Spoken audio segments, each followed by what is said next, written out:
Hey guys, this is Ruben from Dub on Connection Loop. This is our podcast, and this really gives us a phenomenal opportunity to speak and network with people all around the world, with entrepreneurs and with founders and with really communicators and storytellers. So I have on the call Jeffrey, and Jeffrey has a very diverse background. He's done a lot of great things within education and teaching and casting information. So Jeffrey, I want to pass the mic to you. I just want to sort of understand a little bit about yourself. I want to understand what TeacherCast is, and then we'll get into it.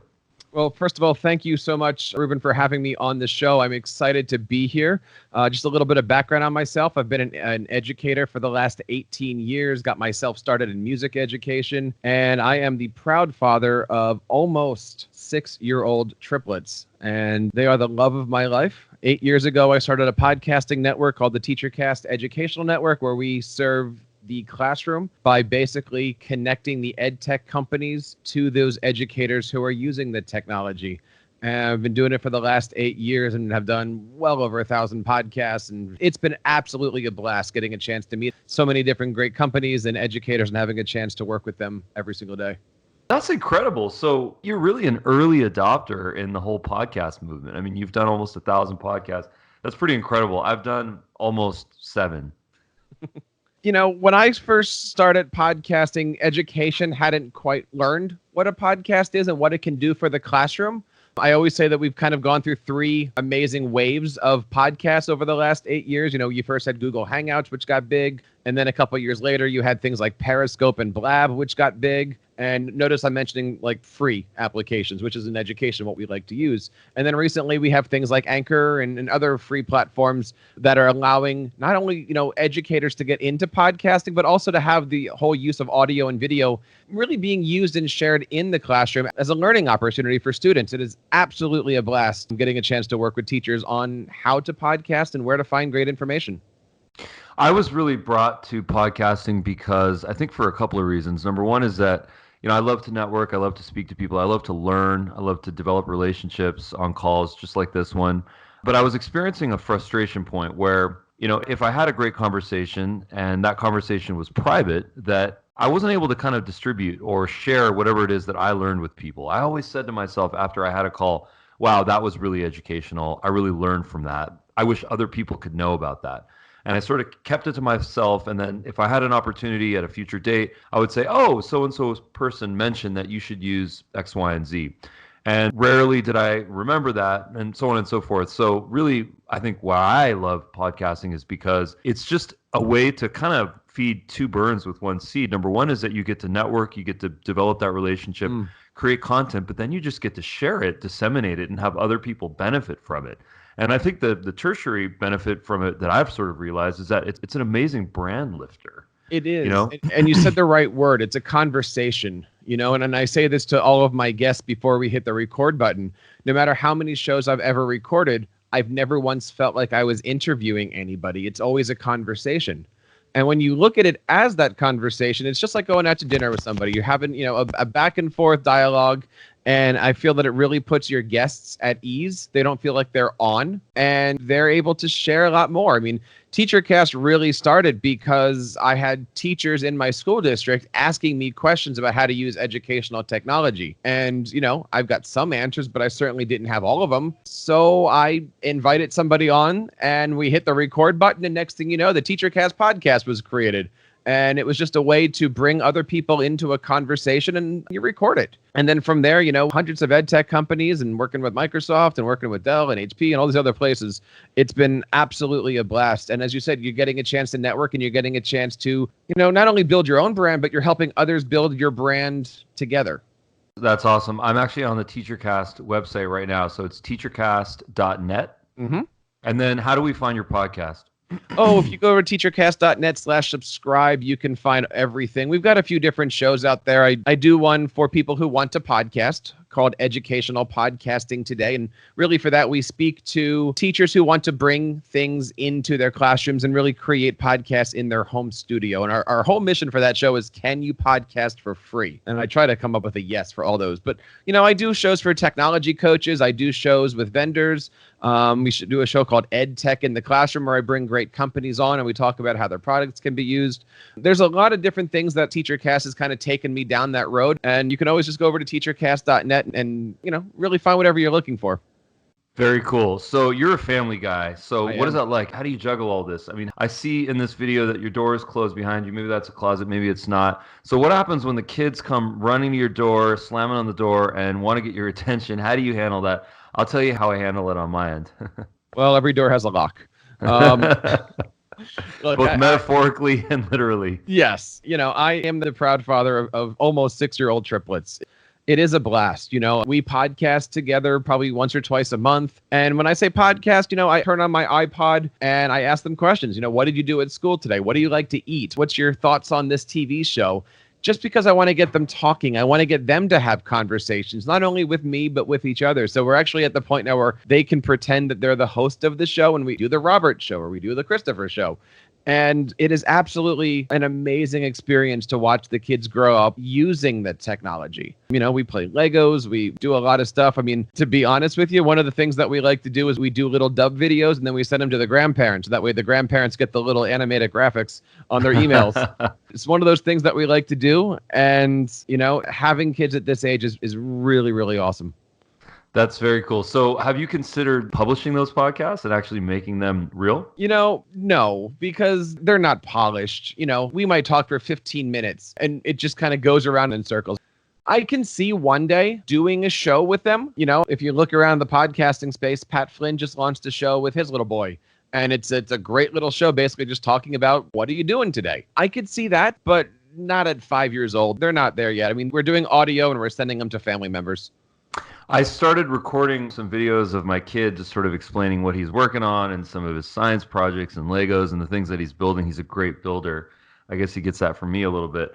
But what he's started to do is that he's started to explain and give narration for his videos. In this video, I'm going to be teaching you how to create this Lego. So obviously he's emulating what he's seeing on the internet. He doesn't watch too much. We give him a little bit of screen time, but he's taken on this sort of micro personality of being this, video educator. So, I've been sort of thinking about it. I've been contemplating. And of course I've asked him, hey, do you want us to create a channel for you? Do you want a YouTube show? Do you want a website? Do you want a podcast? And, the answers have been more than not. It's been, yes, I want to do that. So we've been kind of poking around and fooling around. And it's pretty amazing that at such an early age now, kids can adopt technology to educate, to communicate.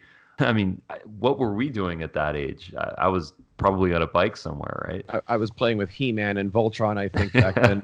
I mean, my kids love playing on the iPad. They use an app called Toontastic, which is a Google application that basically is all about storytelling. They love doing that. And, it's not going to be too long before we really put, technology behind them and see what they can do. They love watching cookie videos and baking videos. And, I could see doing something, again, publishing it for the world. I'm not sure yet, but definitely sending it to grandma and grandpa. It's content creation.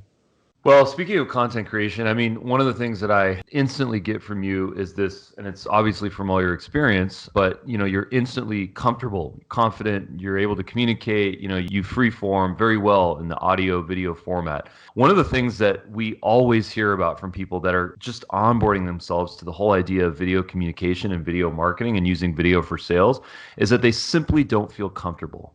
I feel like an imposter. I'm not comfortable. This is what influencers do on the internet. This is not for me. They do 1,000 takes. I've had people send me videos where you can tell it's their 15th take and they're still saying 1,000 times. They're not comfortable. They're looking down. So I think you get it. How can people become more comfortable, more confident on camera?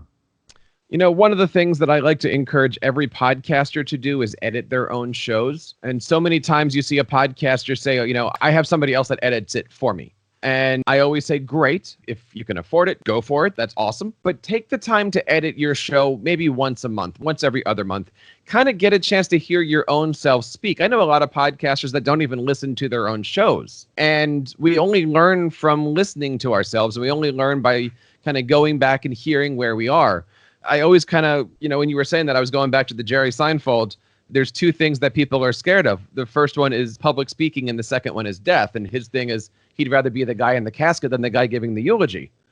We are all public speakers, and again, my niche is education. You'd be surprised at how many times I ask a teacher if they want to come on the show and they say, oh, I'm not a good speaker. I'm going, you are a speaker. Like, you're a paid public speaker.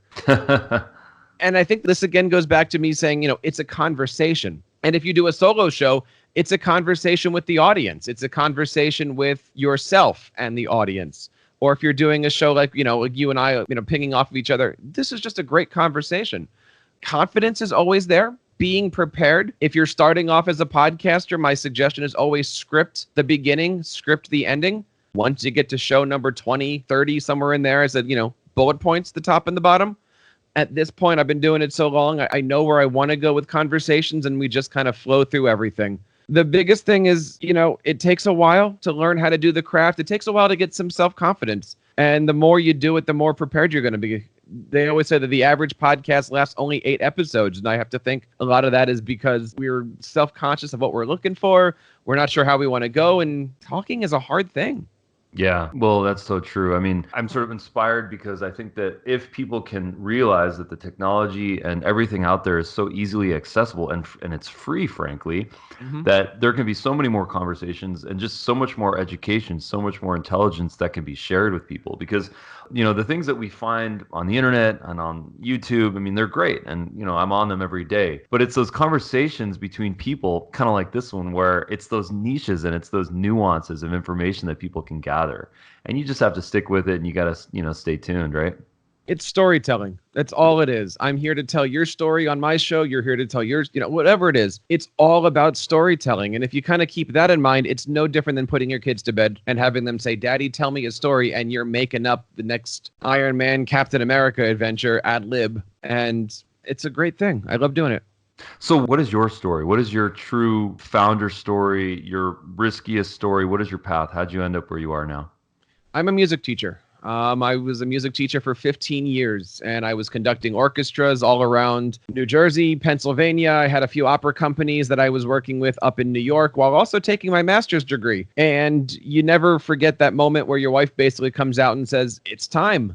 And you realize very quickly that you can't be running hundreds of miles in every direction when it's time to have kids. And as a performer, I have that urge. I need to perform. Like, I look at podcasting as kind of performance art. Like, you're doing something to get a reaction out of your guest, or to get another click or another download, or to get somebody to sign up for your newsletter, whatever it is, right? It's a performance art. So you never forget when your wife says it's time to put away your childish toys and stay at home a little more. And because I was a performer, I said I need to do something where I interact with people. I was no longer able to be a conductor, no longer able to be interacting with orchestras and opera and all these different things.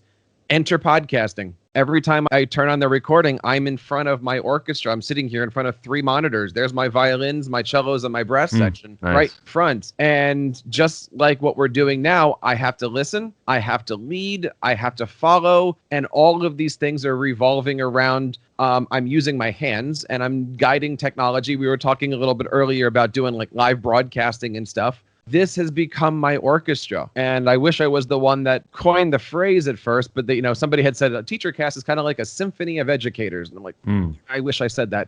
But that's really my origin story with TeacherCast. Is it came out of literally being a musician. My master's degree is in conducting.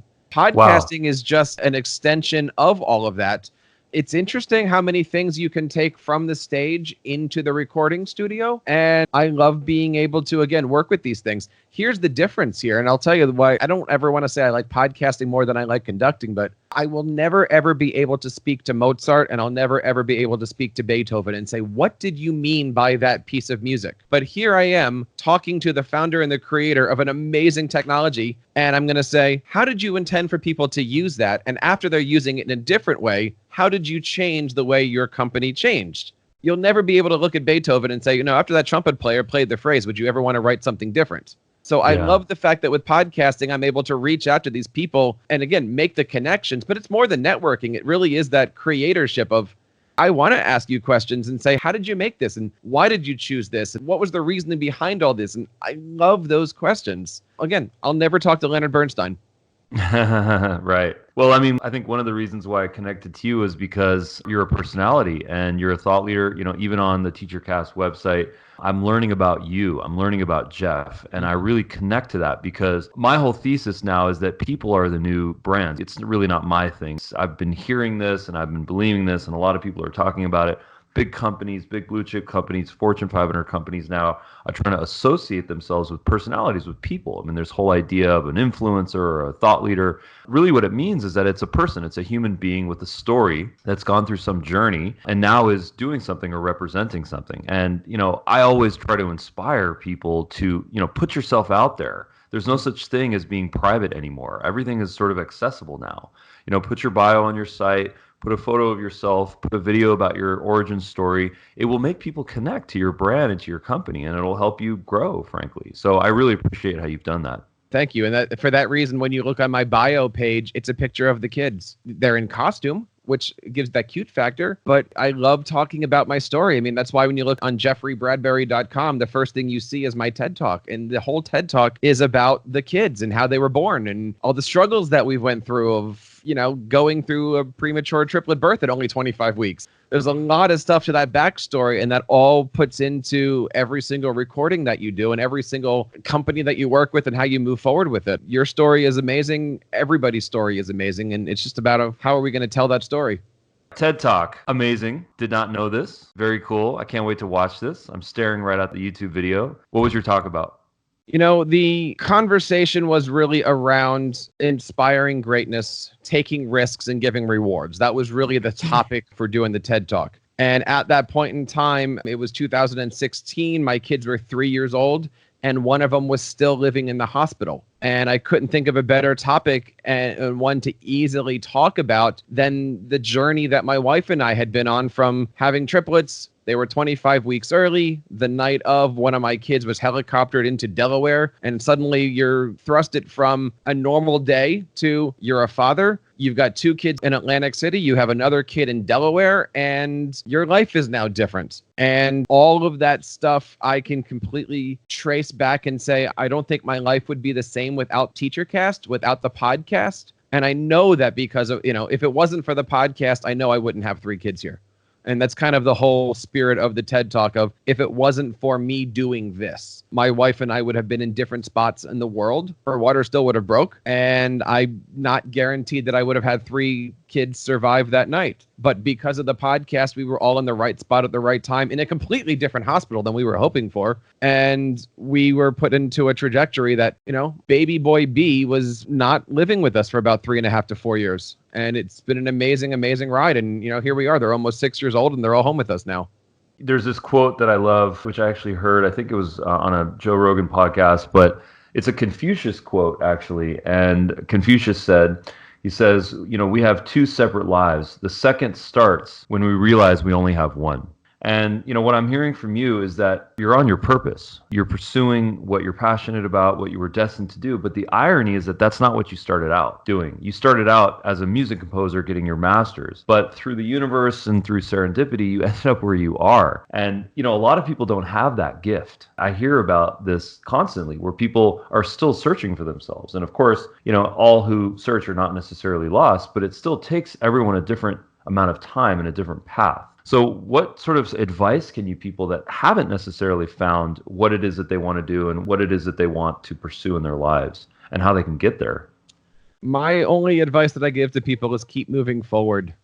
I'm in a weird spot right now with TeacherCast where there's so much upside to it. And yet I'm in a spot where it's still one podcast at a time. So even though you're looking light years ahead into where you want to take the website, the channel, your brand, all those different things, and I'm planning for that, it's still always, what is that thing in front of you? How can you best be prepared for tomorrow? I am a firm believer that you never know what's going to happen today. Again, always go back to there I was, and suddenly I was a dad calling 911, getting an ambulance to show up to some hotel in Atlantic City, right? You never know what's in front of you, so always be prepared for it. And, my quote that I always love is, if you think you can or can't, you're probably right. And so I've never had a day where I've woken up and said, I don't think this is possible. It's just a matter of put your mind to it and do it. And if something knocks you down, great, keep going. Figure out what you're going to do. It's just kind of my thing. I never started TeacherCast to one day work with Microsoft, to one day be a public speaker or something. I did it to help out my community. And just to kind of tie in the TED Talk, what you don't realize is that when you're out there trying your hardest to help your community, one day you realize that you're the one that needs some help. And the next thing you know, your community actually turns and starts helping you. So you never know what you're actually building, because you could just be building the one thing that's going to save your triplets. Incredible. Great advice. I want to talk about public speaking for a little bit. So Sure. I'm very new to all of these realms, public speaking, podcasting. I've always been in a film production, video production. I actually went to film school. It was like a 6-week program. My core, I'm a technologist as a marketer as well. But I think a lot of people want to get into public speaking for, I think, obvious reasons. So give us some pointers on, how we can be better speakers, how we can be a TEDx speaker. Oh, how do you become a TEDx speaker? That's an easy one. You ready for this? You know the person who's doing the presentations, and Okay. that person just happens to be your co-host. And when she says, "Would you like to join my TED Talk?" you go, "Yes." Not going to lie, that's how I landed the TED gig. Was a friend of mine was putting it together and asked. As far as public speaking goes, I like to watch a lot of Shark Tank. I like to watch a lot of pitch videos. I like to watch a lot of those kinds of things. And when I say I watch, I really like to study that stuff. And I'm studying it from an educational point of view, but I'm also studying it from the marketing point of view. Any edupreneur or entrepreneur, I should say, always has that 60-second pitch in the back of their head. And what's a 60-second pitch? It's 15 seconds. Who are you? What's the problem you're trying to solve? How are you solving it? How do you find me? And if you look at Shark Tank, they have a minute or two, and every single pitch is the same way. What's the problem? How am I trying to solve it? And if you look at all the good TED Talks, they start off and they keep that same formula. They start with a story. The story goes into a problem. They give a solution. And at the end, it's always, let's move forward together. And in education, we call that a lesson plan. Here's what was happening. Here's how we're going to get through it. Here's your homework. See you tomorrow. It's that simple formula.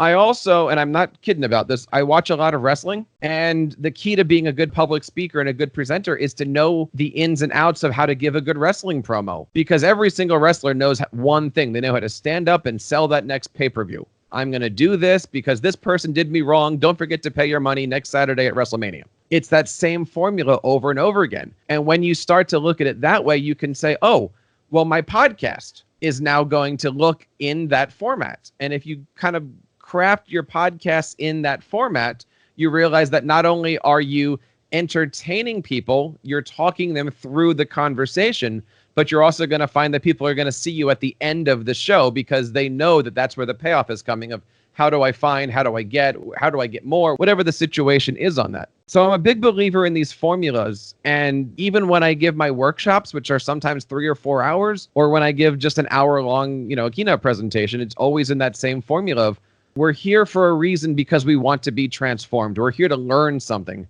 Here's how we're going to learn it together. Let's do something. And then now that we've learned it, how do we move forward and how do we support each other together? And, like I said, I kind of watch a lot of Shark Tank, but it's that same formula of the more you do and the more you study and the more you look at this from a scientific point of view is great. I'm also a big fan of watching shows like Bar Rescue because, I don't know if you've seen Bar Rescue. I have not. Bar Rescue is one of those awesome shows. The typical reality show. Somebody comes in, sees a failing bar. How do you fix it? Got it. But he does it from the scientific point of view. I'm putting this chair here because scientifically it's going to do X, Y, and Z. I'm putting this bar, I'm putting the lighting here, whatever I'm doing, there's a reason for it. And that reason is to generate interest, income, conversation, whatever it is. So how do you take those principles that are being used in the bar business, in the restaurant business, in the marketing business? How do you put those into your class so that way your kids are staying awake long enough? And how do you put that into your podcast so that way your audience comes long enough? And from your point of view, how do you put that into a 60-second video that you're going to use in an email marketing campaign to get people to come back and like, know, and trust you? And those are all things that it takes a little bit of time. And if anybody ever wants to check that out, you can always find me over on TeacherCast on Twitter or anything like that. And I'd be happy to talk about those conversations because I love this stuff and I love seeing people succeed. Cool. TeacherCast on Twitter. Very cool. You mentioned you have some questions for me about Dub, about my sort of gig. What do you got?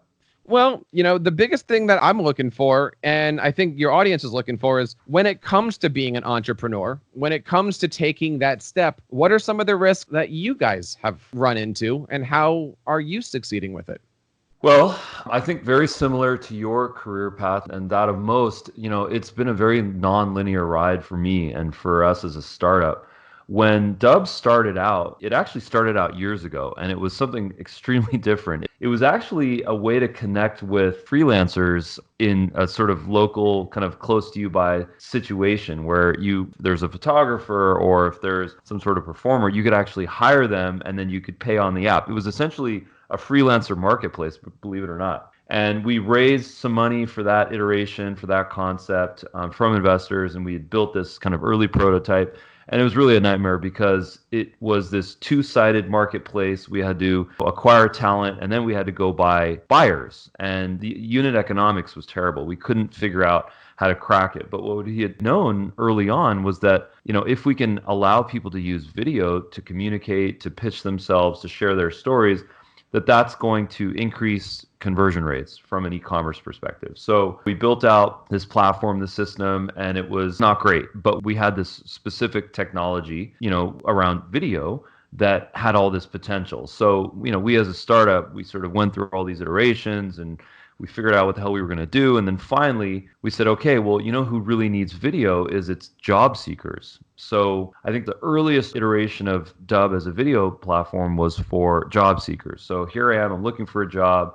I want to pitch myself. I want to give a visual representation of my resume, of my bio, and that's what it was. The problem with that is that people that are looking for jobs, they don't really have money at that moment to spend. They're not going to get a subscription, and it's a finite amount of time that they're going to spend during that process. So once they do get a gig, they don't need this tech per se. They're out, right? So it was sort of a non-sticky, non-monetizable situation. And then we sort of realized, okay, well, we're sitting on something. We were using the product ourselves as a small, medium-sized business, trying to communicate, trying to onboard, trying to sell, trying to fundraise, trying to develop relationships. And then we realized, okay, well, this is really intended for sales and marketers. Mm-hmm. And that's when we decided to kind of, build out the tech.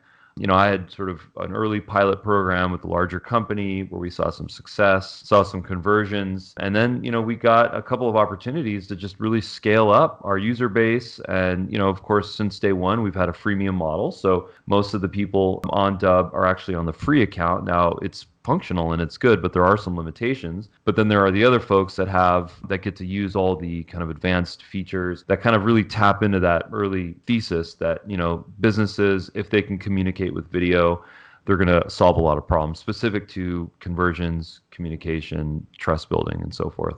I think what we can take away from both your story and my story here, if anybody's looking for something to pull from today, it's don't be afraid to pivot. Yeah.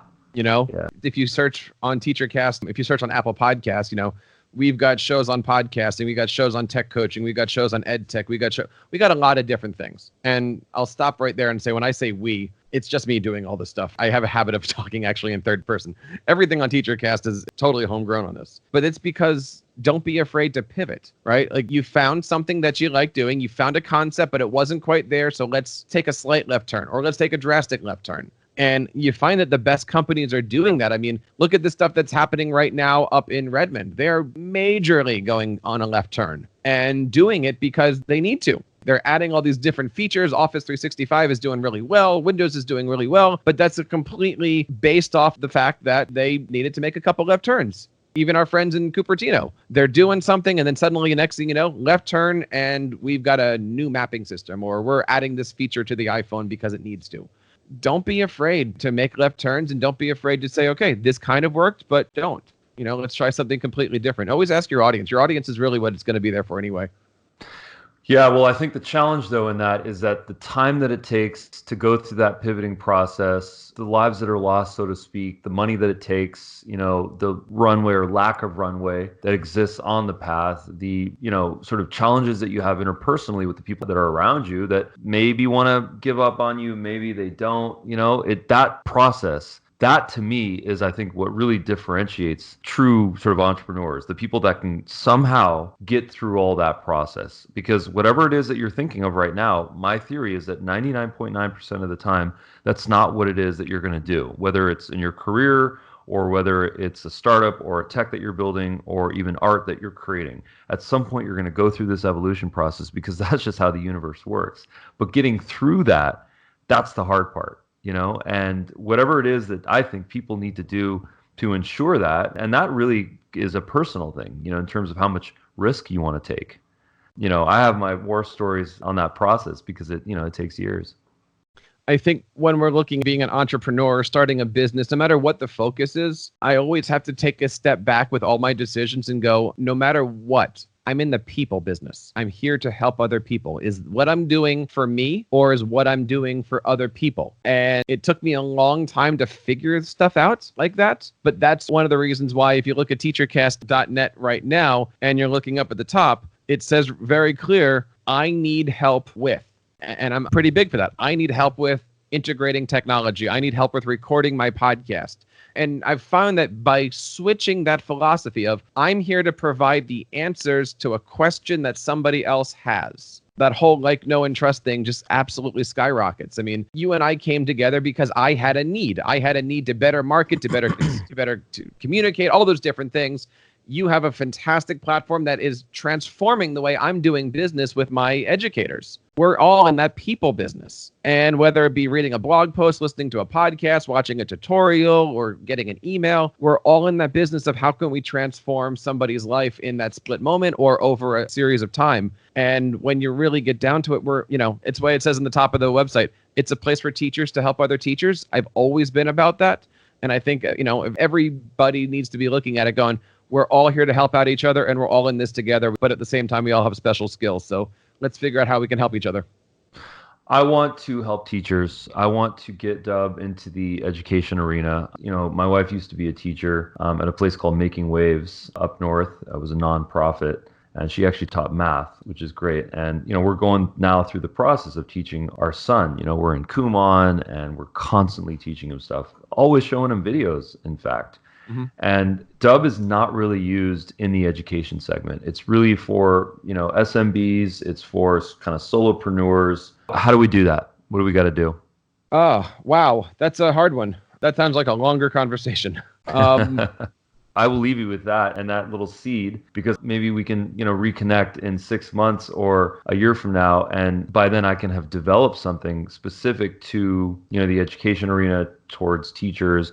I mean, to me, it's a no-brainer. Really, what is it that we're doing when we create these videos, these screen or webcam videos? We're educating, we're teaching people, So to be able to use the Dub platform within that industry would really excite me. And I think really have some social good. I totally agree. Yeah. So how do you use Dub? Well, I started using Dub to, my onboarding sequence, and I love the notifications to it because as soon as somebody gets signed up for my email address, my phone goes off and I can see that they've hit that first sequence, they've hit that second sequence. And right now, what's live on my marketing is my intro sequence. And I'm trying to tweak things a little bit to see how I can influence those newbies that are coming in, those cold leads, to kind of go from one of my couple of different, I've got 5 or 6 funnels, depending on if you're a teacher, librarian, tech coach, whatever.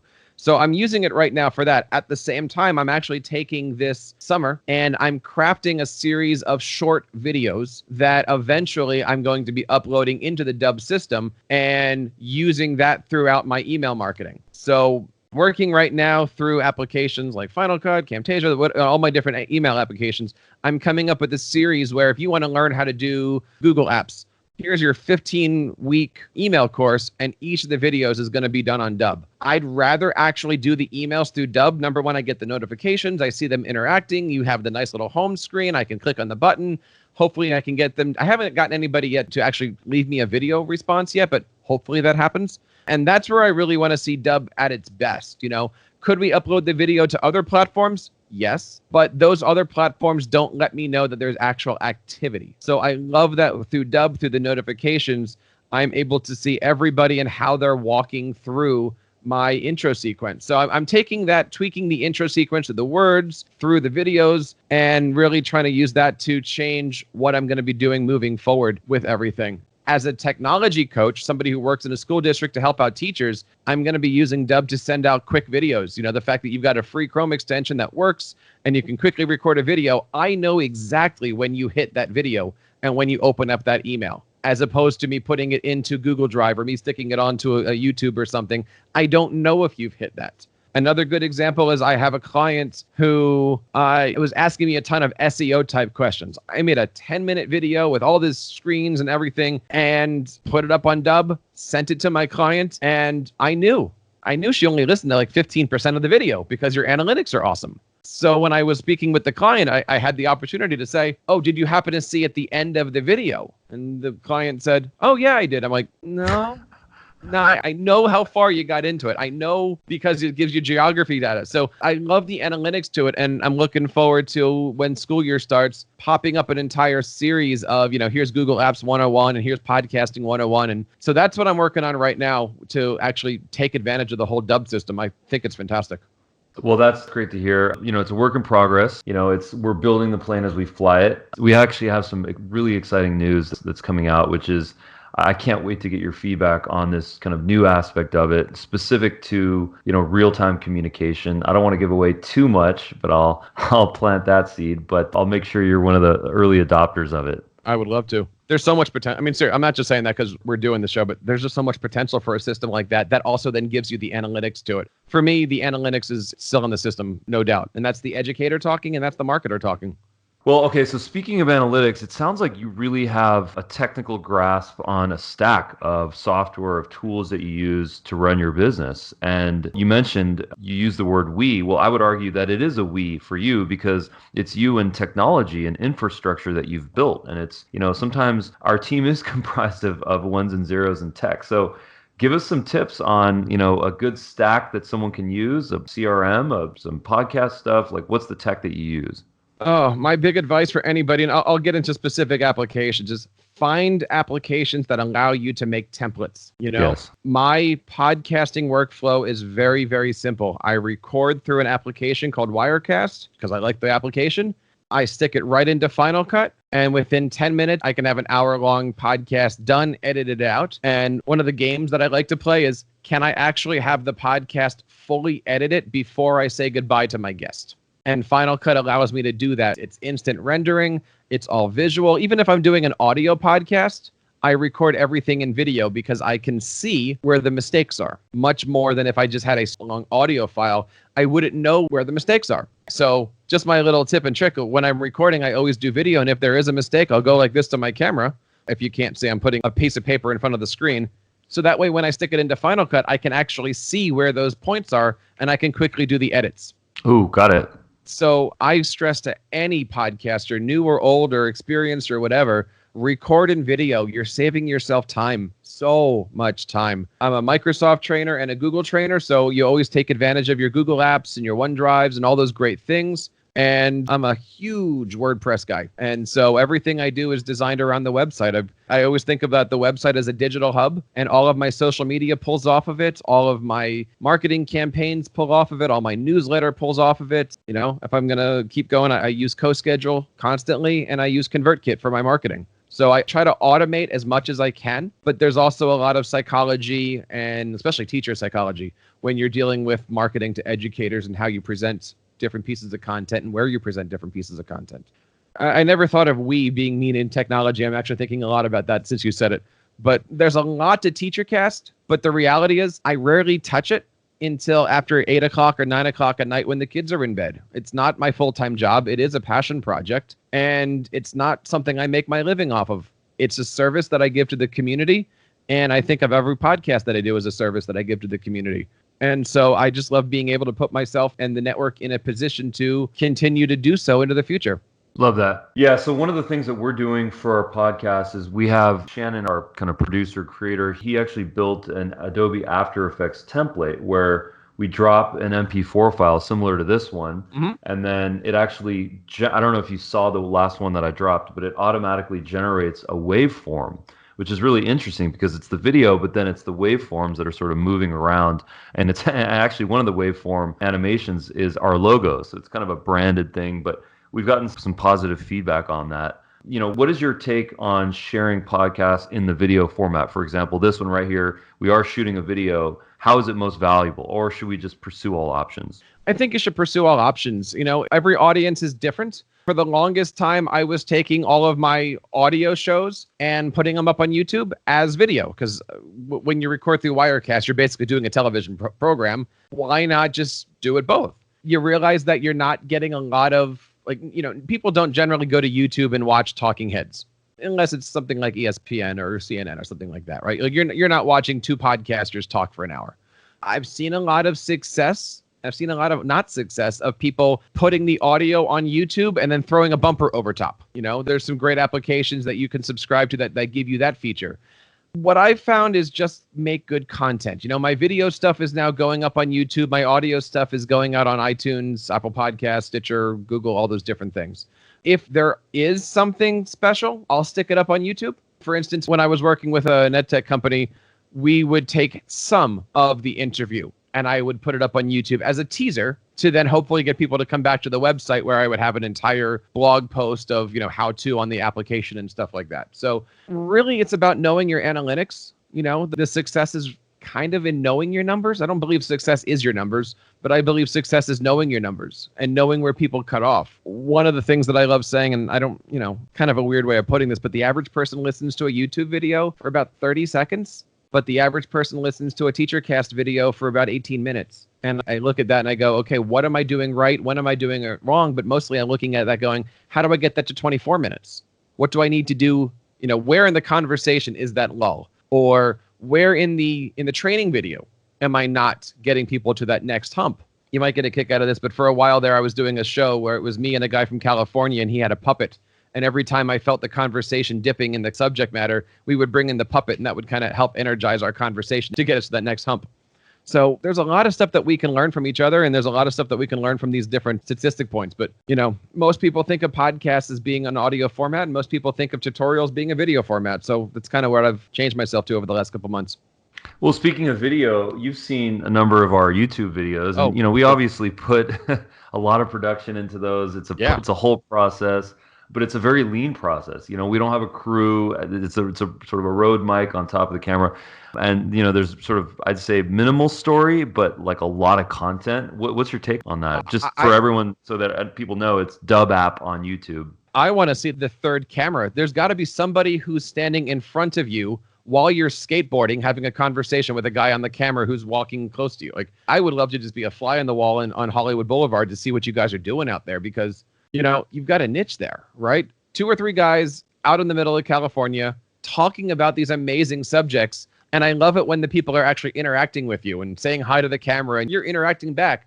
It's a different style of video than the traditional YouTube video, but you're giving out good content that we all need to listen to, especially when it comes to email marketing and all those different kinds of things.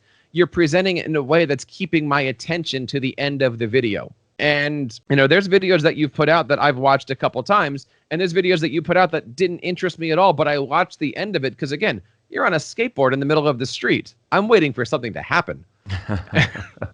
Sorry. But it's giving me something to, again, subscribe to and to share. So I love anybody who's doing things a little bit differently. I think there's some great YouTubers out there, but I'm kind of getting tired of watching the same professionally designed, I'm in my house, I'm talking to the camera directly and I'm making funny there's so many of those out there. I'm starting to become a little numb to it. And I've been looking for something that's a little bit different, visually challenging. And I got to tell you, running down the hall on a skateboard, it's working. Yeah. Well, I was a skateboarder in high school, so I'm going back to my roots, I suppose. But really, I think my intention was a lot of it actually comes from our desire to educate. And there's so much information. There's frankly so many failures that we can pull from. experiments that we've tried, campaigns that we've built out, things that we've sort of picked up along the way. Because my background is, as I mentioned, it's technology, it's marketing automation. I've worked with little tiny companies that you've never heard of that disappeared into the ether, and really large enterprise company with thousands of employees. So I've had a little bit of a diverse background, and I've seen people make a lot of mistakes, of course, many of which I've made myself. So a lot of that actually comes from this very deep place. And our intention, of course, is just to really help people in their process with their business to grow and so on and so forth. And then, of course, in a true kind of LA fashion, and frankly, something that's very fun for us, we decided to add this vlog, transportational, man versus society, like interacting with humans, the wisdom of the crowds, and all these sort of elements that we kind of pull and pluck from in a very sort of unscripted way. So I think really at the core of it, it's just a lot of fun for us to do. And you mentioned earlier that most podcasts, they drop after, I think, 7 or 8 podcasts. And the reason for that is because I think it's people are bored, they're not committed, and they don't really know what to say. So I think that, we sort of went into this a little bit of a selfish way, where how can we have fun, but then also provide a ton of value to people. So, it's a process, and it's been fun. I think you're absolutely right on with that. And it looks like you guys are having fun. And I'm just sitting here on your YouTube channel now looking around, and I'm seeing the evolution of your bumpers. I'm seeing the evolution of your titles. I'm seeing the evolution of how it works. And you could see that if you look at the channel closely, the stuff that you're not talking about, what can we learn from that? I mean, I'm not just saying this because I'm on your show here, but the idea that they're all the same. They all now have the orange background. They're all not canned, like, here's my logo and here's a couple words. I mean, they're all professionally looking bumpers. We watch YouTube videos with our eyes before we hit the play button. And that's an important thing for us to remember. Plus, your channel, you call it the Daily Dub. I know that every single day I want to go back and check on things. Now, that also puts pressure on you guys. Yeah. Okay? But I'm seeing that you guys have that. And, if anybody's going to be looking at these different, edtech companies and technology companies, it's about, again, people. You look at your YouTube channel, you are in the people business. You're communicating with people. You're helping people tell their story. You're building a brand that's all about storytelling. Yeah, marketing's in there. Yeah, all those different things. But you're helping me as the content creator tell my story and interact with, could be grandma, could be aunts and uncles, could also be future clients who are also educators, right? So, again, for everybody there, figure out a way to tell your story and figure out the shortest road that you need to do that. Love it. Very cool. Well, listen, I really appreciate your time. This is a lot of fun. This is a great conversation. I learned a lot from this. I did too. And by the way, for anybody that's listening, I'm looking forward to having you and your team on TeacherCast. We're going to set that up in the next couple of days here. So I'm totally looking forward to that. And if you want more information, you can go over to teachercast.net. And if you're looking for more information about marketing and email stuff, I've got a great channel called buildyouredubrand.com. We're just getting started, but that's really where we're going to have you guys come on, and we're going to do a show on how do you build that brand? How do you use the technology to build that brand? And what does it all mean? And how do you do it on a skateboard? So check all that stuff out over on teachercast.net in the next couple of weeks. Thanks so much, Jeff. Really appreciate your time. Thank you so much.